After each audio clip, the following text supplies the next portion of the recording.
The first light of morning filtered through the small cracks in the hut's wooden walls, casting soft golden beams across the room.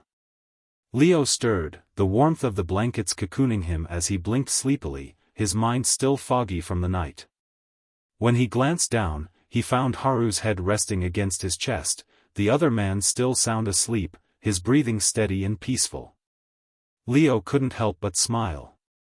There was a tranquility here, in this quiet hut, that he hadn't felt in a long time. His muscles, usually stiff from the constant tension of his work, felt loose and relaxed.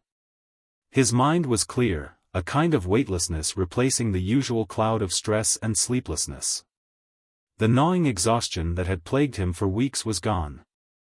He chuckled softly to himself, brushing a stray lock of Haru's hair from his forehead.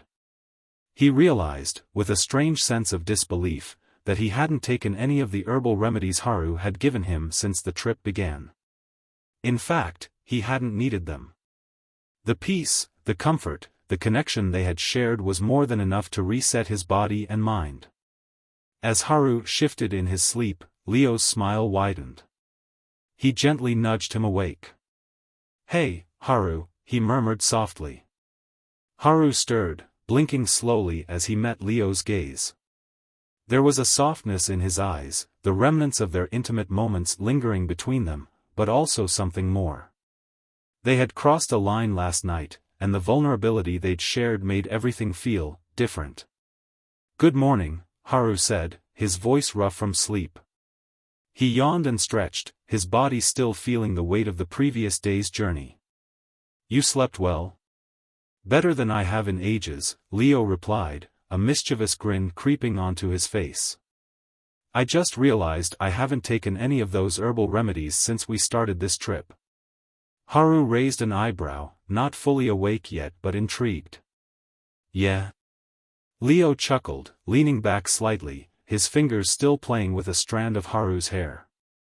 "You're better than any medicine, Haru," he said, his tone light, but there was a sincerity to his words that made Haru's chest tighten.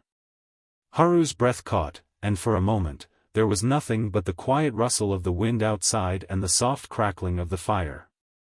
He hadn't expected this kind of honesty, especially so soon, and it felt like a shift, something new between them. Leo sat up, stretching and letting out a soft groan as his muscles protested. "But seriously, I feel better than I've ever felt, and I owe it to you. Maybe I don't need the herbs anymore."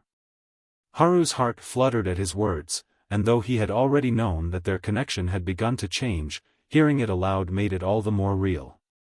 "You don't have to stop taking them if you don't want to," Haru said, his voice still soft but gaining confidence. "But I'm glad you're feeling better."